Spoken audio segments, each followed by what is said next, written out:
வணக்கம் என்னோட சொந்தங்களே, தங்கங்களே. ஒரு வீட்டில் பந்தல் போட்டாலே சந்தோஷம் மலரணும். ஆனால் இந்த வீட்டில் பந்தல் போட்ட அந்த நாளே ஒரு குடும்பத்தோட பல வருட ரகசியங்களும் உறவுகளும் உரிமை போராட்டமும் வெடிக்க போகுது. மணியோட கையில் இருக்கிற லெட்டர் என்ன, மணி ஏன் அப்படி ஒரு முடிவு எடுத்தாரு, இந்த எல்லா கேள்விக்கும் பதில் சொல்ல போகுது அத்தியாயம் 3, கண்ணு தான் தூங்கவில்லை. வாங்க கதைக்குள்ள போகலாம். நமக்கு வாழ்க்கையில் எவ்வளவுதான் கவலைகளும் பாரங்களும் இருந்தாலும் நம்ம மனசை அப்படியே துள்ளி குதிச்சு அந்த பழைய காலத்துக்கே ஓடி போயிடும். அப்படிப்பட்ட ஒரு அழகான பசுமையான கிராமத்தில் தான் இப்போ நாம் நிற்கிறோம். அங்கே பச்சை பசேலென விரிந்திருக்கும் வயல்வெளிகளுக்கு நடுவே ஒரு கவிதை போல காட்சியளிக்கும் அழகான ஓட்டு வீடு ஒன்று இருந்தது. வீட்டை சுற்றிலும் கூடை பிடித்தாற் போல் உயர்ந்து நின்ற தென்னை மரங்களும், நேல் பரப்பி நின்ற மாமரங்களும், காய்த்து தொங்கும் பலாமரங்களும் அந்த இடத்தையே ஒரு நந்தவனமாக மாற்றியிருந்தது. அதிகாலை குளிர்காற்றில் அந்த மரங்களின் இலைகள் சலசலக்கும் சத்தம் காதுகளுக்கு ஏதோ ஒரு தாலாட்டு பாட்டு போல கேட்டுக்கொண்டிருக்கும். வாசலில் நுழைந்த உடனேயே பச்சரிசி மாவில் இட்ட கோலமும் சாணம் மெழுகிய செம்மண் பூசிய திண்ணையும் மங்களகரமாக வரவேற்கும்.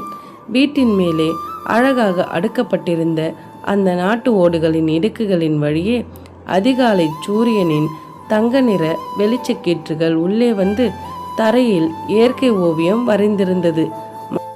மழை பெய்தால் அந்த ஓடுகளில் இருந்து சொட்டும் தண்ணீரை தாங்க முன்றிலில் வைக்கப்பட்டிருக்கும் மண்பானைகளின் ஈரவாசம் அந்த ஓட்டு வீட்டிற்கே உரிய தனிய அழகு. அப்படிப்பட்ட பொற்காலத்தில் விடிந்தும் விடியாத அதிகாலை பொழுதில் அந்த அழகான வீட்டு வாசலுக்கு முன்னால் ஒரு சிறிய பந்தல் அமைக்கப்பட்டிருந்தது. எதுக்குன்னு தானே யோசிக்கிறீங்க? பந்தல் கால்களில் கட்டப்பட்டிருந்த மாவிலைகளின் நறுமணமும் கமுகு மரத்தின் மட்டைகளின் வாசமும் அந்த பகுதி முழுவதையும் ஒரு மங்களகரமான திருமண கலைக்கு மாறியிருந்தது. இப்போ தெரிஞ்சதா? கங்காவின் மூத்த அக்கா தனலட்சுமியை பெண் கேட்பதற்காக மாப்பிள்ளை வீட்டு ஆட்கள் இன்னும் சற்று நேரத்தில் வரப்போகிறார்கள்.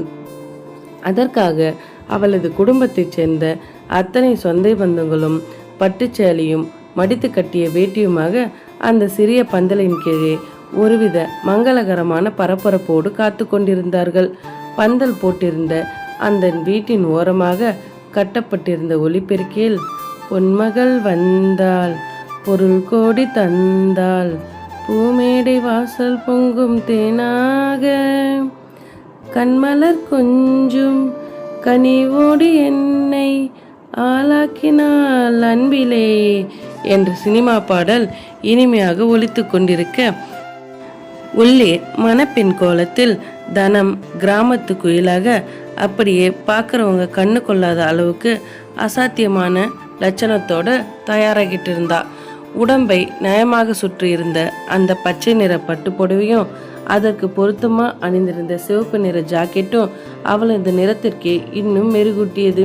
நெற்றியின் நடுவே துல்லியமாக வைக்கப்பட்டிருந்த அந்த சந்தன பொட்டும் அதன் மேல் மின்னிய குங்குமமும் முகத்திற்கு அதற்குரிய தனித்தொரு தெய்வீக கலையை கொடுத்தது. அவள் லேசாக தலையை திருப்பும் போதெல்லாம் மூக்கில் இருந்த அந்த ஒற்றைக்கல் மூக்குத்தி அதிகாலை வெளிச்சத்தில் நவரத்தனமாய் மின்னியது. குளித்து முடித்து ஈரவாசம் மாறாமல் அள்ளி முடிந்து பின்னலிடப்பட்டிருந்த அவளது அடர்ந்த கார்மேக கூந்தல் பிடரியை தாண்டி இடுப்பு வரை அசைந்தாடியது. இதெல்லாம் நடக்க ஆண்டவதினின் விதி விளையாட்டு இங்குதான் ஆரம்பமானது. மனிதர்கள் நினைப்பதெல்லாம் நடந்துவிட்டால் இங்கே தெய்வம் என்று ஏதும் இல்லையே. மண்ணு தன் மூத்த மகள் தனலட்சுமிக்கு வெளியூரில் மாப்பிள்ளை பார்க்க நினைத்ததற்கு பின்னால் ஒரு பெரிய குடும்ப வரலாறே இருக்கு. அதாவது அப்பா கண்ணப்பனுக்கு 2 மனைவிங்க. முதல் மனைவி கற்பகாம்பாள் பருவ வாசல் திறக்காத பெண்ணாக இருக்கும்போதே வாழ பிடிக்காமல் பிறந்த வீட்டிற்கு பிரிந்து சென்று விட்டார். அதனால்தான் உறவினர்கள்லாம் சேர்ந்து 2வதா குழந்தை செல்வியை மனம் முடிச்சு வச்சாங்க.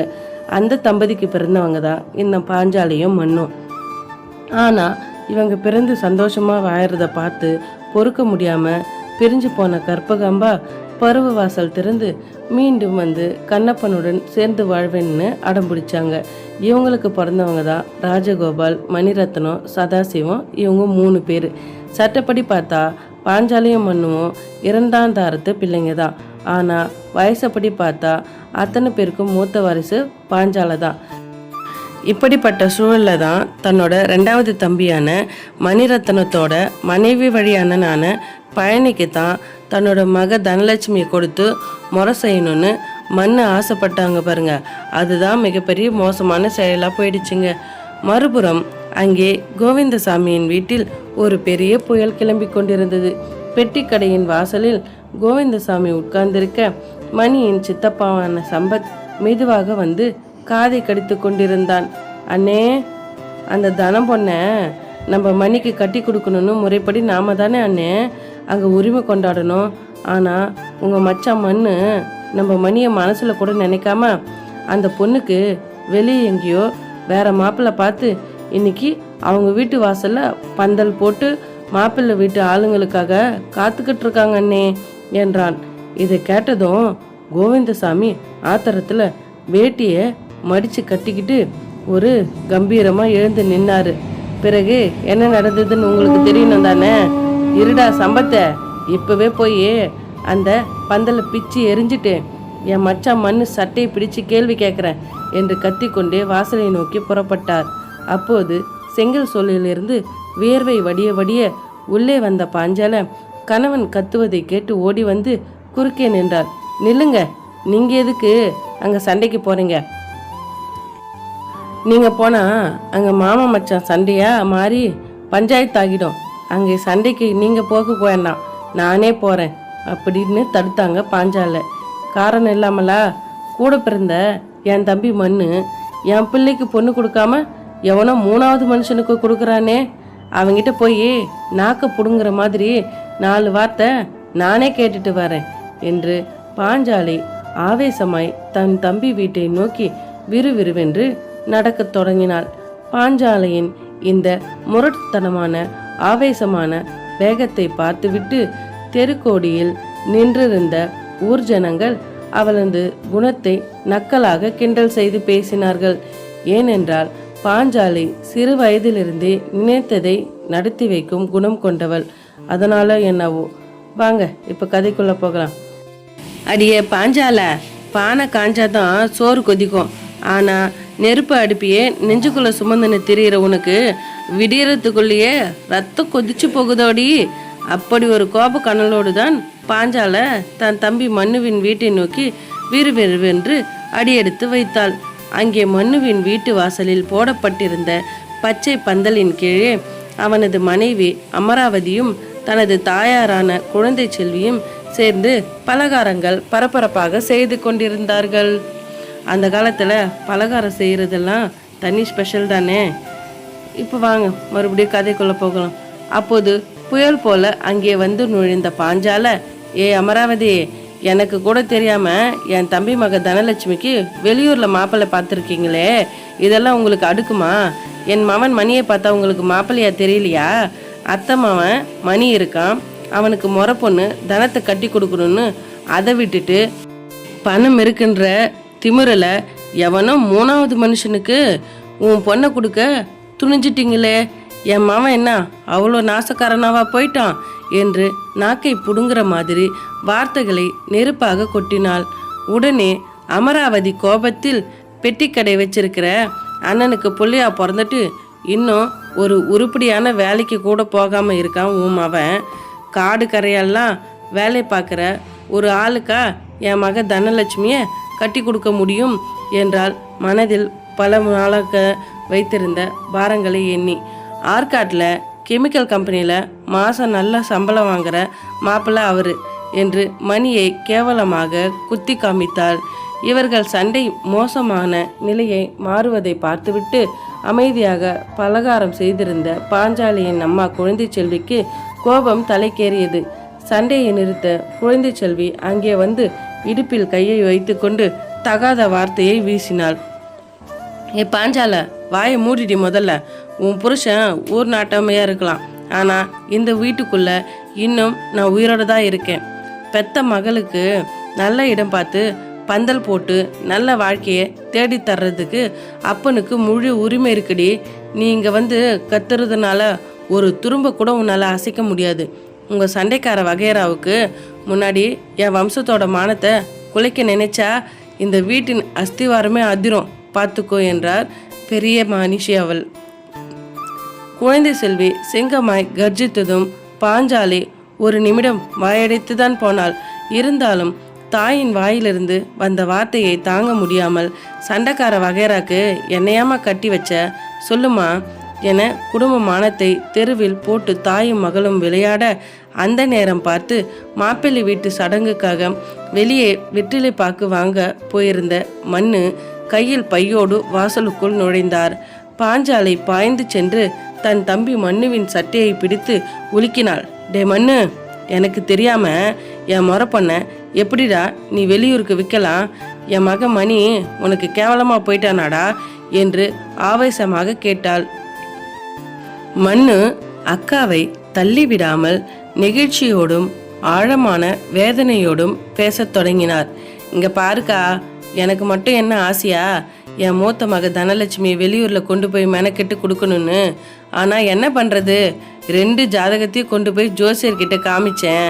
அவங்க 2 பேருக்குமே கிரக சரியில்லைன்னு சொல்லிட்டாங்க. பின்னாடி பிள்ளைங்களுக்கு எதுனா ஒன்றுனா நம்மளுக்கு தானே மனசு துடிக்கும். மணியையும் தனத்தையும் சேர்த்தா குடும்பமே விலகாதுன்னு சொல்லுறாங்கக்கா. அதனால தான் தனலட்சுமியை வெளியூர் மாப்பிள்ளைக்கு கொடுக்க சம்மதிச்சேன். ஆனால் என் அக்கா புள்ள மணிக்கு என் வம்சத்துக்குள்ளே பிறந்த பெண்ணு 2ஆவதாக ஒருத்தி இருக்காளே, இதோ என் சின்ன பொண்ணு கங்காவை உன் மக மணிக்கு நானே முறைப்படி கட்டி கொடுக்குறேக்கா என்று மண்ணு குண்டை தூக்கி போட்டார். இதற்கெல்லாம் காரணம் அவருடைய முடிவுதான் என்று போக போகத்தான் பாஞ்சாலிக்கு தெரியுமோ என்னவோ. மண்ணு அதை சொன்ன அடுத்த நொடி அங்கே நின்ற அத்தனை சொந்த பந்தங்களும் அப்படியே பதற்றத்திலும் அதிர்ச்சியிலும் உறைந்து போனார்கள். பாஞ்சாலையின் கைகள் தம்பியின் சட்டையிலிருந்து மெல்ல நழுவின. மணிக்கு கங்காவை தருவதா என்று அமராவதியும் குழந்தை செல்வியும் ஒருவரை ஒருவர் பார்த்து கொண்டு வாயெடுத்து போனார்கள். அங்கே பந்தல் திடலில் இந்த விறுவிறுப்பான குடும்ப பஞ்சாயத்து ஒருபுறம் நடந்து கொண்டிருக்க, மறுபுறம் ஒரு காதல் காட்சியே நடந்து கொண்டிருந்தது. அதையும் பார்த்து விடலாம் வாங்க. அந்த நெட்ட நெடு நெல் வயல் காடுகளையும் பரப்புகளையும் தாண்டி கையில் ஒரு குச்சியோடு மாடு கன்றுகளை மேய்த்து கொண்டு அலைந்து கொண்டிருந்தான் மணி. 18ஆம் வயதில் அடியெடுத்து வைத்திருந்தவன் அவன். அவன் இன்னும் அந்த பெரிய ஆலமரத்தடிக்கு வந்து சேரவில்லை. அதற்குள் சேற்றுக்கழனியில் இறங்கி வளைந்து நெளிந்து நாத்து நட்டு கொண்டிருந்த அவனது சொந்த அத்தை வழி சொந்தமான லட்சுமி தூரத்தில் மாடுகளோடு வரும் மச்சான் மணியை பார்த்து விட்டாள். அவளுக்கு எப்போதுமே அவன் மேலே ஒரு கண்ணு தான். கையில் இருந்த நாற்றுகளை சேற்றில் நட்டுக்கொண்டு சுற்றி இருந்த மற்ற பொம்பளைங்க முன்னாடி மணிக்கு கேட்கும்படியாக ஆசையோடு வம்பிழுத்துக்க தொடங்கினாள். ஆசையில பாத்தி கட்டி நாத்து ஒன்று நட்டு வச்சவா பூவாயி, ஆதரவ தேடி ஒரு பாட்டு ஒன்று கட்டி வச்சவா என் தாயி, நானா பாடலையே நீதான் பாட வச்ச, கண்ணுதான் தூங்கவில்லை காரணம் தோணவில்லை, பொண்ணு நீ ஜாதி முல்ல பூமாலை ஆகவில்லை, கண்ணி நீ நாத்து கண்ணன்னா காத்து வந்து நான் கூடவில்லை என்று என் நாய் சுக்கம் உனக்காக காத்திருக்கே மச்சான் என்ன முடித்தாள். அவனோடு மாடுகளை ஓட்டியபடி வரப்பில் வந்து நின்று அவளை பார்த்து சலிப்போடு, ஏ லட்சுமி, நாத்து நட்டுன்னு இருக்கியா இல்லை நாடகம் நடத்திட்டு இருக்கியாடி? விடிஞ்சதுலேருந்து உங்கள் அம்மா வயலில் வேலை செய்ய சொல்கிறாங்க, ஆனால் உனக்கு இதுதான் வேலையா? இங்கே பாரு, வரப்பில் வர என் பின்னாடி வம்பிழுத்துன்னு இருக்க, ஒழுங்கா வேலையை பாருடி என்று அவளை செல்லமாக அதட்டினான். கையில் இருந்த நாற்றை நட்டுவிட்டு சேற்று தண்ணீரை கைகளால் மணியின் வேட்டி மேல் லேசாக தெளித்து வம்படியாக சிரித்தவள், என் வேலை என் உசுறு எல்லாமே இந்த வரப்பில் நடந்து வர்ற என் மாமாமாவன் நீதான் மச்சான். இந்த லட்சுமி மனசில் உன்னை தவிர யாருமே இல்லைன்னு உனக்கு எத்தனை தடவை சொல்கிறது என்று வம்படியாக அவனுக்கு சரிக்கு சமமாக பேசினாள். எப்பதான் இந்த மச்சானுக்கு என் மேலே ஆசை வரப்போகுதோ தெரியலே என்று மனதிற்குள்ளும் குமுறி கொண்டிருந்தாள். அதற்கு அவனோ சேறுபட்ட வேட்டியை உதறபடியே அவளை சுத்தலில் விட்டு கலாய்க்க ஆரம்பித்தான். அடிப்போடி அமுக்குனி, உனக்கு என் மேலே அவ்வளோ ஆசைதான், புழுகாதடி. நேற்று கூட நம்ம ஊர் பஞ்சாயத்து கிணத்தடியில் அந்த தெரு கோவிந்தன் கூட நின்று இழிச்சிட்டு பேசிட்டு இருந்தியே, எனக்கு என்ன தெரியாதா? அப்போவே தெரிஞ்சிடுச்சு உன்னோட பாசத்தோட ஆழம் என்னன்னு. பதறி போய் சேற்று கழனியிலிருந்து வரப்புக்கு மேலே ஏறி வந்து அவன் கையை பிடிச்சவள், ஐயோ மச்சான், என்ன இப்படி சொல்லிட்ட? சத்தியமா அவன் ஏதோ வழி கேட்டான், அதுக்கு தான் பேசினே தவிர நீ இப்படி சொன்னா எனக்கு நெஞ்சு வெடிச்சிடும் மச்சான் என்று குலைந்து பேசினாள். நான் உன்னையே மட்டும்தான் மச்சான்னு உசுரா நினச்சிட்டு இருக்கேன். இதை தவிர வேற ஏதாவது பேசினேன் நடக்கிறதே வேறன்னு மனதிற்குள் முடிவெடுத்து அதை வெளியேவும் சொல்லிவிட்டாள். இதோ உனக்காக கொண்டு வந்த கம்பங்கூழும் மாங்காயும் மரத்தடியில் வச்சிருக்கேன், குடிமச்சான். அவளது கையை விலக்கிவிட்டு ஆலமரத்து நிழலை நோக்கி நடந்தவன், சும்மா காமெடி பண்ணாதடி லட்சுமி, எனக்கு இப்போவே வேலை தலைக்கு மேலே இருக்குது. உனக்கு என்ன, காடு கழனிக்கு பின்னாடி என் பின்னாடி திரியிறது தான் வேலை. ஆனால் எனக்கு அப்படியா? சிவக்குழந்த ஐயா காட்டில் ஏர் போட்டணும், அப்புறமா கட்டிட வேலைக்கு கம்பி கட்ட போகணும். இந்த காதல் கத்திரிக்கையெல்லாம் எனக்கு நேரம் இல்லை என்றான் சலிப்பாக. அவளோ விடாமல் பின்னாடியே ஓடி வந்து அவனது சட்டையை பிடித்து இழுத்து, நீ எவ்வளவு ஒன்றா ஒதுங்கி போ மச்சான். ஆனால் இந்த லட்சுமி உனக்குன்னு வச்ச காதல் வலை ரொம்ப பெருசு, அது மட்டும் இல்லை ஆழமானதும் கூட. அதிலிருந்து உன்னால் தப்பிக்கவே முடியாது. சீக்கிரமா இந்த மச்சானுக்கு என் பாசம் புரியதான் போகுது. அப்போ எனக்கு பின்னாடி நீயே ஓடி வருவ பாரு. குறும்பு சிரிப்போடு தூக்குவாளியை திறந்து கம்பங்கூழை ஒரு வாய் குடித்து விட்டு, ஏ லட்சுமி, நீ சும்மா சினிமா படம் மாதிரி சீன் காட்டாதடி. ஊருக்குள்ள உங்கள் அம்மா உனக்கு வேற எவனையாச்சும் மாப்பிள்ளை பார்க்கறதுக்குள்ள ஓடி போய் வீட்டில் இருக்கிற வேலையை பாரு என்றான் அழுத்து கொண்டு. அவனுக்கு இந்த குடும்ப வாழ்க்கை, காதல் கத்திரிக்காய் எல்லாம் சுத்தமாக பிடிக்கவே இல்லை. பிறகு எனக்கு மாடு கண்ணு மேய்க்கிற வேலை இருக்கு என்றான் பிடிவாதமாக. இடுப்பில் கை வைத்தவள், உங்கள் ஊர் படுகுலாம மேலே சத்தியமாக சொல்கிற மச்சான், எனக்கு மாப்பிள்ளைன்னு வந்தா அது நீ மட்டும்தான். நீ என்ன சொன்னாலும் சரி, திட்டுனாலும் சரி, நான் உன் பின்னாலேயே தான் சுற்றுவேன். இந்த வரப்பில் நீ நடக்கிற ஒவ்வொரு அடிக்கு பின்னாலேயும் என் பாசமும் ஒன்றாத்தான் வரும். சத்தமாக சிரித்தவன், சரிடி, உன் பாச போராட்டத்தை அப்புறமா பார்த்துக்கலாம். முதல்ல அந்த மாங்காயை எடு, கூழுக்கு நச்சுன்னு இருக்கும் என்று கிண்டல் அடித்தான். மணிக்கு கம்பங்கூழை ஆசையாக குடிக்க லட்சுமி அவனையே வெறித்து பார்த்து கொண்டு காதலோடு அமர்ந்திருந்தாள். மணி அவளது போக்கை பார்த்து சிரித்து கொண்டே தன் மனதில் இருக்கும் பாரங்களை எல்லாம் மறந்து மாடுகளை ஓட்டத் தொடங்கினான். ஆனால் அங்கே பந்தல் திடலில் சூழ்ந்திருந்த சொந்த பந்தங்களுக்கு தெரியாத ஒரு பெரிய சோகமான ரகசியம் மன்னுவின் நெஞ்சுக்குள் மட்டுமே ஒளிந்திருந்தது. என் அக்கா பட்ட கஷ்டம், என் வம்சத்துக்கு பொண்ணு அந்த வீட்டுக்கு மருமகளாக போய் கஷ்டப்படக்கூடாது என்று மனதிற்குள் வைராகியமாக இருந்து மணிக்கு தன் மூத்த மகளை கொடுக்கக்கூடாது என்று பிடிவாதமாக மறுத்த மண்ணு இப்போது எந்த கட்டாயத்தினால் தன் குடல் துடிக்க பெற்றெடுத்த சின்ன மகள் கங்காவை அதே சண்டைக்காரர் வீட்டிற்கு தாரை வார்க்க சம்மதித்தான். மண்ணு ஒளித்து வைத்திருக்கும் அந்த பெரிய சோகமான ரகசியம் என்ன? இதெல்லாம் தெரிஞ்சுக்கணுன்னா கடைசி வரைக்கும் நம்ம சேனலை வாட்ச் பண்ணணும். மறுபுறம் அங்கே ஆலமரத்து நிழலில் லட்சுமியிடம் வம்பளந்து பேசி முடித்த மணி மெதுவாக தன் வேட்டி மடிப்பில் கையை வைத்தான். அதில் அவனுக்கு வந்த ஒற்றை கடுதாசி இன்னமும் மடித்து வைக்கப்பட்டிருந்தது. அதை தொட்ட மாத்திரத்தில் அவனது நெஞ்சு படபடவென்று அடித்தது. இந்த சொந்த பந்தங்கள், வீட்டு பந்தல், சண்டை எதிலுமே அவன் கலந்து கொள்ளவில்லை. தனக்கு வந்த அந்த முக்கியமான கடுதாசியை பற்றி மணி ஏன் யாரிடமும் ஒரு வார்த்தை கூட சொல்லாமல் தன் நெஞ்சுக்குள் போட்டு பூட்டு வைத்திருக்கிறான்? அவன் ஏன் அதை யாரிடமும் காட்டாமல் ரகசியமாக மறைத்திருக்கிறான்?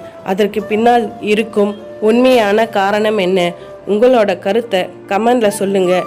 என்னோட சொந்தங்களே, தங்கங்களே, தொடர்ந்து இது மாதிரி உண்மையான கதைகளை தெரிஞ்சுக்கணும், படிக்கணும், வாசிக்கணும்னு ஆசைப்பட்டீங்கன்னா நம்ம சேனலை வாட்ச் பண்ணிகிட்டே வாங்க.